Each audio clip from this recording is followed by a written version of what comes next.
사람들에게 사랑이 필요하지 않는 사람이 누가 있겠습니까? 그러나 중요한 것은 내가 먼저 사랑을 베푸는 자가 되어야 한다는 것입니다. 만약에 예수님께서 우리에게 사랑을 베풀어 주시지 않았다고 한다면 우리가 어찌 이 험난한 세상에 스스로 혼자 살아갈 수 있겠습니까? 주님께서 그 귀하신 사랑을 우리에게 베풀어 주심으로 인해서 오늘 나 같은 죄인이 이 세상을 살아가는 그 능력과 힘을 거니면서 살아가듯이 우리가 남에게 사랑을 베풀 때 그 사랑을 받은 사람들은 정말 힘들고 어려운 상황 가운데서도 그 사랑 때문에 살아갈 힘이 생기고 또 살아갈 소망을 갖게 된다는 것이죠. 사람을 만나서 지내다 보면은 그 사람의 스타일을 알게 됩니다. 작년에 갑자기 이 대한민국의 싸이라고 하는 가수가 강남 스타일이라는 노래로 세상을 들썩이게 만들었죠. 이 노래 하나로 은퇴를 바라보고 있는 이 싸이라고 하는 이 가수가 대박을 터뜨리면서 승승장구하고 있는 것을 우리가 보게 됩니다. 또 이 노래 하나로 이 대한민국의 강남이 이 졸지에 전 세계인들이 한 번쯤 가고 싶은 이 명소가 되어가는 것을 우리가 보게 됩니다. 한 사람 교회 안에서 신앙 공동체를 이루어가는 저와 여러분들에게도 각자마다의 스타일이 있을 것입니다. 우리 교회에 제가 가만히 보니까 연기 스타일이 있어요. 모르세요? 우리 김영기 사모님 스타일. 이 연기 스타일은요, 어떤 목사님이 이 교회를 파송해서 온다 할지라도 그 목사님의 끝까지 순종하면서 목사님 편이 되어드리는 우리 장로님입니다. 이것이 연기 스타일이에요. 대진 스타일이죠. 우리 김세진 장로님 스타일 아세요? 화가 나는 일이 있어도 다 꾹꾹 마음속으로 눌러 덮치고 꾹 눌러 담은 그 부분을 유머로 풀어내시는 그런 장로님 스타일입니다. 이런 두 분 장로님이 우리 교회 안에서 이런 스타일을 만들어간다는 것이 우리 후배들로서 얼마나 감사하고 보람된 일인지 모릅니다. 영적인 이 두 분 장로님께서 우리 교회를 지켜주시고 성도들을 위해서 안타까워하는 마음으로 기도하고 간구하는 바로 이런 것들이 이 두 분의 큰 사랑, 이런 것이 아닐까 저는 그렇게 생각을 합니다. 진호 스타일이 있습니다. 제 스타일 여러분들 잘 아시죠? 찌질이 맨날 울고 또 힘들고 어려운 사람이 있으면 자기 밥은 못 먹어도 도와주려고 하는 그런 스타일이겠죠. 거기다가 조그만 교회에서 목회하다 보니까 이 교회 그만둔다는 사람 앞에서는 벌벌 떠는 소심 스타일입니다. 여러분 그러니까 제발 제 앞에서 교회 떠난다는 그런 분이 없었으면 참 좋겠습니다. 우리에게는 이처럼 저마다에게 자기 스타일이 있습니다. 우리에게 각자 있는 스타일을 서로 잘 이해하고 허용하면서 행복 스타일로 발전시켜 나아가는 것이 저와 여러분들의 성숙한 마음의 자세가 아니겠습니까? 그것이 곧 우리 한 사람 교회의 스타일로 굳어져 가기를 바랍니다. 소나무 중에 귀족 스타일이라고 불리는 홍송이라는 것이 있습니다. 이 홍송은 6층짜리 건물만큼 잘 자라고 가지와 이파리로 울창해져서 건축 자재로도 쓰이고 보기에도 좋아서 이 나무 중에서도 귀족이라고 합니다. 그런데 이 소나무, 홍송을 분재로 만들면은 분재로 만들어진 이 홍송이 50cm 이상은 자라지 않는다. 신기하죠? 아무리 소나무가 좋은 품종이라 할지라도 분재로 만들면 작아지는 것처럼 우리의 인생도 마찬가지입니다. 성공에 대한 가능성이 누구나 다 열려져 있고 아주 크게 될 인물이 모두다에게 다 그런 가능성이 있음에도 불구하고 마치 화분 속에서 자라는 것처럼 나는 할 수 없어 라고 자기 자신의 성장 잠재력을 잘라버리고 자기의 인생을 포기한다면 성공하지 못하고 크지 못할 것입니다. 그래서 스스로 갖는 마음의 자세가 얼마나 중요한지 모릅니다. 원망하고 불평하고 의심하고 두려워하며 불안 속에 빠지면 그 사람은 크지 못하겠죠. 그러나 하나님을 바라보며 마음을 강하게 하고 담대히 하면 크게 부흥하고 성장케 될 줄로 믿습니다. 여호수아서는 이스라엘의 출애굽의 주역이었던 모세가 죽은 이후에 그 뒤를 이은 여호수아를 통해서 이루어져 가고 있는 상황입니다. 애굽에서 탈출하면서 하나님께서 허락하신 새 땅 가나안으로 나아가는 여정 속에서 이스라엘 백성들은 모세와 함께 광야에서 40년을 지내다가 결국에는 출애굽을 한 1세대는 모두 그 광야에서 죽고 말았습니다. 단 두 사람, 여호수아와 갈렙은 제어하고 맙니다. 그래서 여호수아 1장에 등장하는 사람들은 여호수아와 갈렙만 제외하고 모두 새로운 세대들입니다. 이들은 광야에서 태어났고 그리고 광야에서 성장했습니다. 그야말로 광야 스타일입니다. 그들이 태어나고 자란 이스라엘의 광야는 모래 사막입니다. 거기는 백사장의 모래가 아니라 먼지 모래입니다. 바람이 불면 한순간에 저쪽에 산이 생기고 또 저쪽에서 바람이 불면 이쪽으로 그 산이 옮겨져 가는 그런 열악한 환경입니다. 거기다가 돌산으로 가득합니다. 거기에는 나무 하나 없습니다. 도저히 사람이 살 수 없는 그런 상황입니다. 그런데 하나님께서는 그런 백성들에게 이 5절 말씀, 오늘 본문에 앞에 있는 5절 말씀에서 여호수아를 통해서 이 가난하고 보잘것없는 힘없는 백성들에게 이런 말씀을 선포하고 계십니다. 내가 너희와 함께 할 것입니다. 내가 모세와 함께 한 것처럼 내가 너희와 함께 있을 것입니다.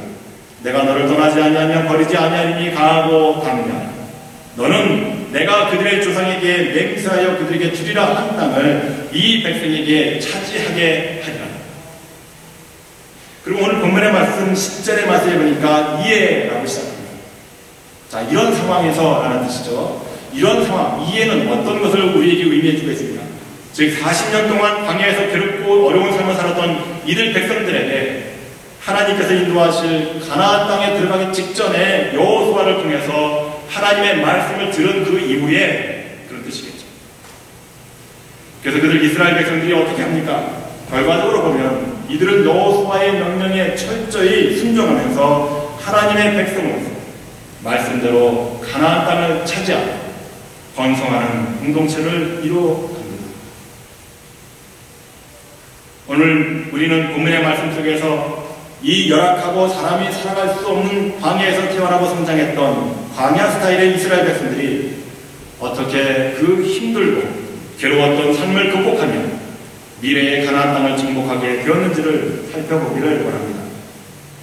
그래서 점점 더 힘들어져가는 이 미국 생활 그리고 부흥과 성장의 소망을 갖고 있는 우리들의 미래에 대한 청사진을 함께 그려보기를 원합니다.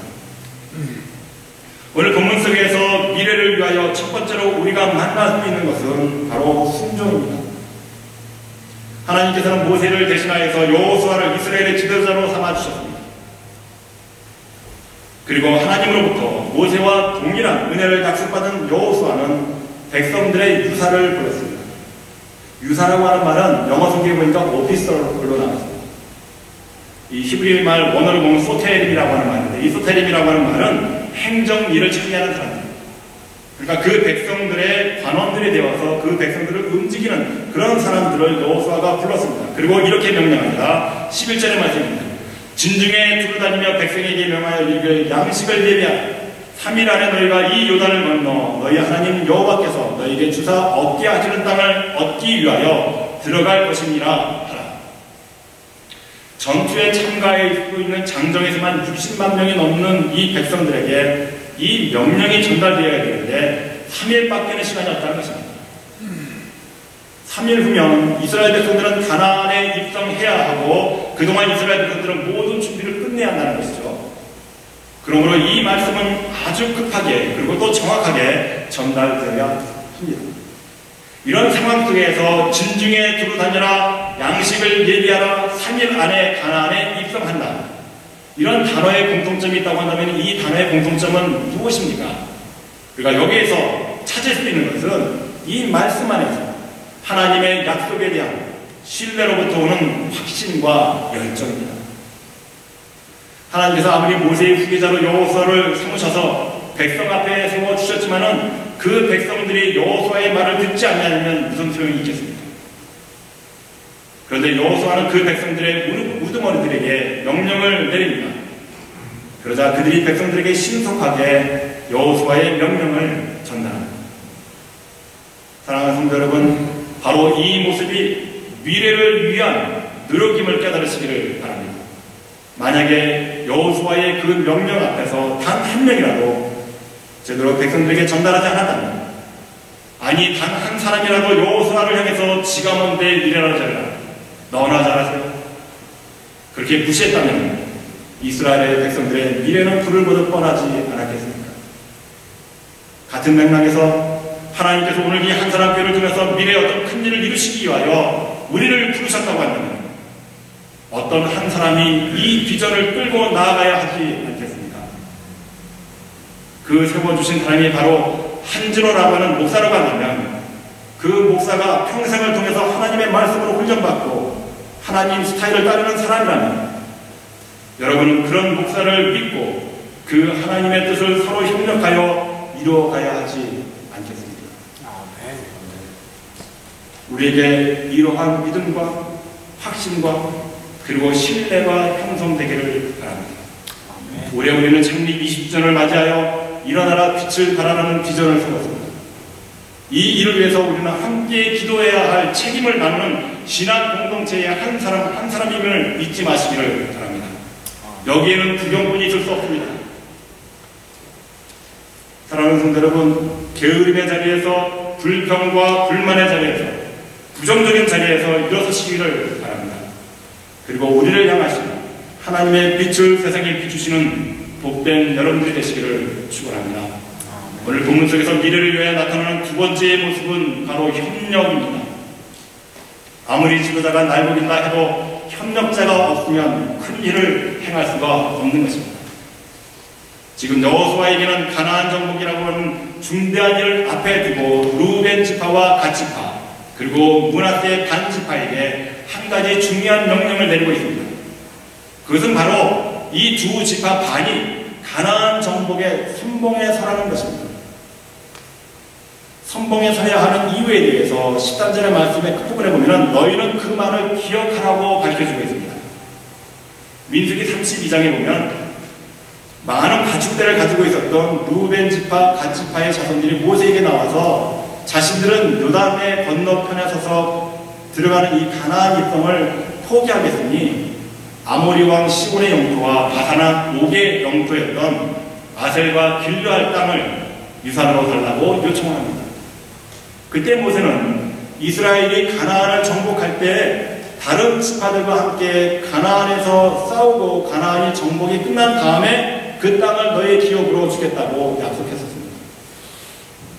그리고 므낫세 반지파, 즉 마길과 야일, 노바 자손들은 길르앗에서 벌어진 아모리 사람들과의 전투에서 수군을 세우고 루벤과 갓 지파와 함께 요단 동편 지역으로 기업을 받게 되었습니다. 그래서 그들은 이미 요단강을 건너기 전에 땅을 기업으로 차지하고 있었던 것입니다.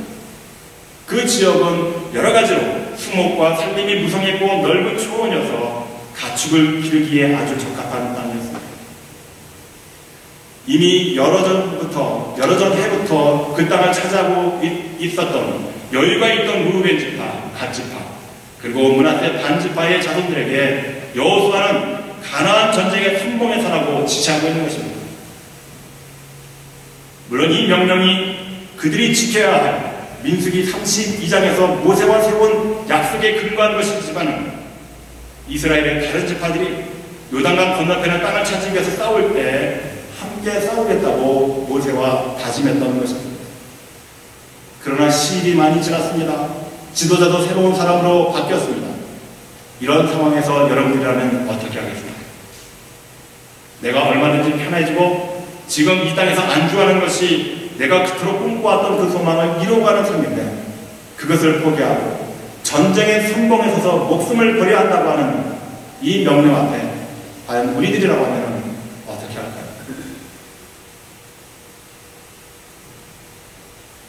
그러나 이 두 지파 반은 여호수아의 명령에 순종합니다. 민수기 32장에 나와 있는 모세와의 약속을 지키기 위해서 오늘 16절의 말씀을 통해서 그들이 여호수아에게 이렇게 응답합니다. 우리 16절의 말씀을 다 같이 함께 읽겠습니다. 시작! 그들이 여호수아에게 대답하여 가되 당신이 우리에게 명하신 것은 우리가 다 행할 것이요 당신이 우리를 보내시는 곳에는 우리가 가리합니다. 얼마나 신나는 장면입니까? 모세가 여호수아가 지도자가 명령을 내렸을 때 그 명령 앞에서 무엇이든지 당신이 명령하는 것이면 우리가 다 지켜야 하나이다. 당신이 가라 하면 우리가 당신이 가라 하는 것으로 나아가겠습니다. 자신들이 차지하고 있었던 기존의 땅, 이것을 버려두고 12지파와 합세해서 가나안 정복의 그 성공에 나서는 이 두 지파 당, 이 모습이 얼마나 아름답습니까? 얼마나 보기가 좋습니까? 사랑하는 성도 여러분, 이와 같이 좋은 믿음의 동력자, 협력자가 되시기를 바랍니다. 자신이 갖고 있는 기득권에 대한 욕심을 버리고 겸손한 마음으로 협력할 때 가나안의 축복을 소유할 수 있게 된다는 사실을 잊지 마시기를 바랍니다. 여러분은 동역자입니까? 아니면 구경꾼입니까? 그것도 아니고 방해꾼입니까? 하나님과 교회에 꼭 필요한 협력자로 끝까지 남으시기를 축복합니다. 오늘 본문 속에서 미래를 위하여 나타나는 세 번째는 백성들의 헌신입니다. 17절과 18절의 말씀을 보면은 우리는 범사에 모세를 청종한 것 같이 당신을 청종하려니와 오직 당신의 하나님 여호와께서 모세와 함께 계시던 것 같이 당신과 함께 계시기를 원하나이다.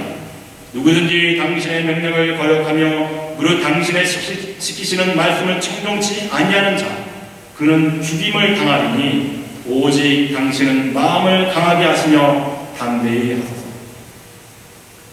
여호수아가 하나님으로부터 격려와 지지를 받았지만 당장 현장에서 함께 일해야 할 백성들의 헌신과 사랑이 없었다면 얼마나 이 전쟁이 어려웠겠습니까?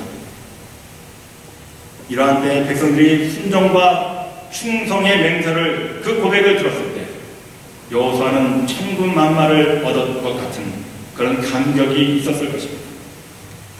이처럼 하나님께서 모세의 후계자로 삼으신 여호수아 그리고 그 협력자들과 백성들이 한마음 한뜻이 되었을 때 그들의 소망이었던 가나안 정복이 가능할 수 있었다는 것입니다. 이처럼 성숙하고 미래지향적인 신앙 공동체 안에는 세 가지 공통점이 있는 것을 발견하게 됩니다. 첫째는 지도자와 같은 마음을 갖는 것입니다. 뜻이 갈라지면 아무리 좋은 계획이라 할지라도 이룰 수가 없게 됩니다.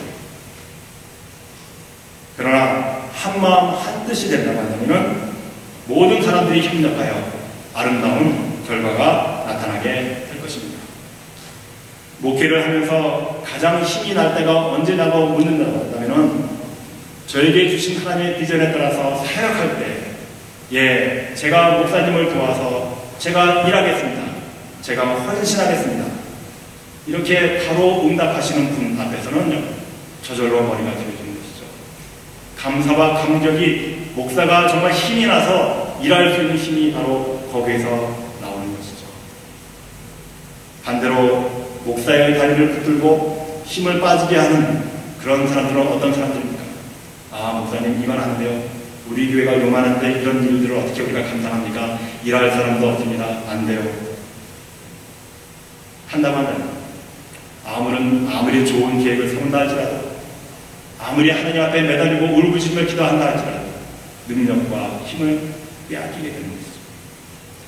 그러므로 사랑하는 성도 여러분, 지도자와 하나님께서 세우신 자와 함께 한마음 한뜻이 되기를 간절히 축원합니다.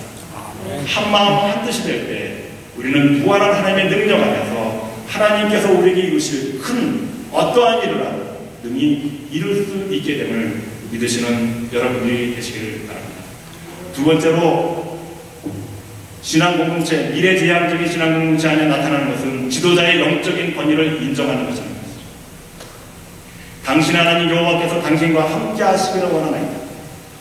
하나님이 함께 하시는 것, 이것이 영적인 지도자인 것이죠. 아름다운 신앙공동체의 지도력은 하나님께서 함께 하시는 지도자로 인정받을 때 최고의 권위가 있는 것이죠.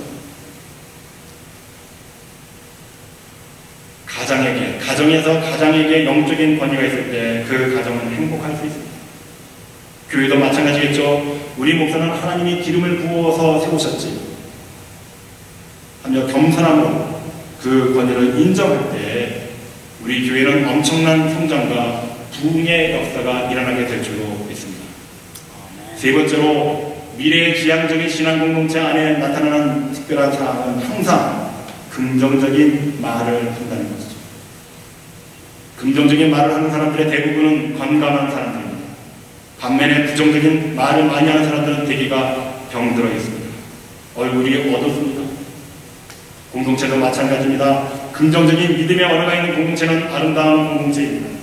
그러나 부정적인 언어가 많은 공동체는 병든 공동체입니다.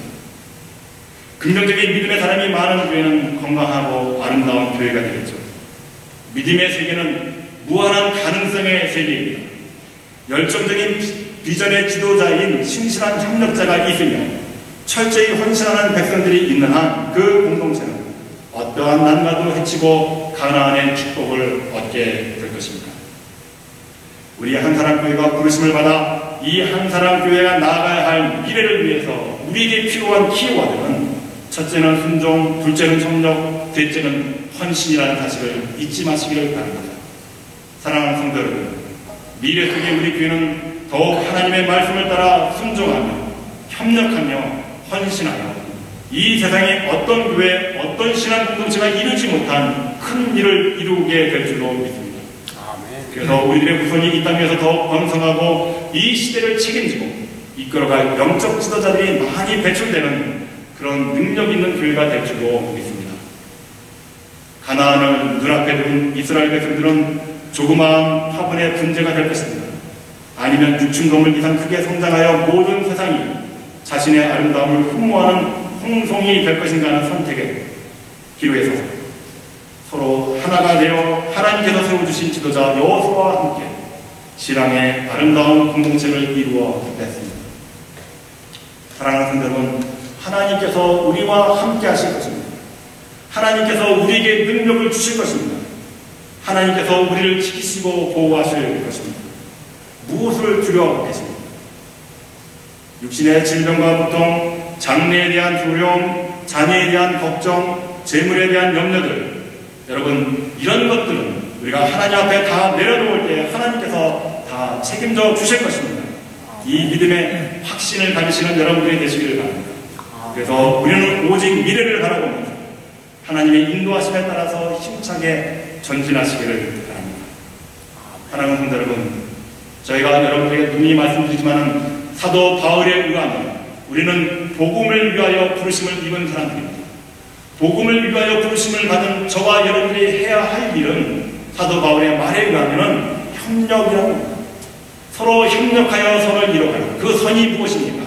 바로 하나님의 뜻이 저와 여러분들이 여기에서 하나님을 위하여 협력할 때 하나님의 뜻이 이루어진다는 사실입니다. 우리 교회가 미래를 위하여 무엇을 할 것입니까? 하나님의 뜻을 이루어 가시는 여러분들 되시길 바랍니다. 그렇다고 한다면 이 시대에 우리에게 주신 하나님의 뜻은 무엇입니까? 성령께서 인도하셔서 오늘 여성교회 형들을 세우셔서 사랑을 주제로 우리가 노래를 부릅니다. 하나님의 뜻은 이 세상이 하나님의 사랑으로 가득 채워지기를 원하신다는 것이죠. 여러분, 사랑을 받으려고만 하지 마십시오. 사랑을 받으려고 하는 태도를 내려놓으시고 하나님의 뜻은 내가 오늘 누군가를 사랑해야 한다는 그 소명 앞에 서시는 여러분들이 되시기를 바랍니다. 복음이라고 하는 것은 우리가 몰랐던 예수 그리스도의 사랑을 깨우쳐 주신 것입니다. 우리가 그 사랑을 마음 가운데 심령 가운데 담고 살아간다고 한다면 이제 우리가 세상을 향하여 해야 할 일은 극명하지 않습니다. 우리의 미래는 저와 여러분들이 세상을 향하여 사랑하느냐 사랑하지 못하느냐에 달려있습니다. 저와 여러분들의 미래는 사랑해달라고 손을 내미는 사람들에게 내가 사랑을 베풀 것인가 말 것인가 거기에 달려있음을 믿으시고 오늘 우리는 부족하지만 우리와 함께 역사하시길 원하시는 성령님의 역사하심에 붙들림을 받아서 하나님의 크신 사랑을 나누며 살아갈 수 있는 복된 여러분이 되시기를 주 이름으로 축원합니다.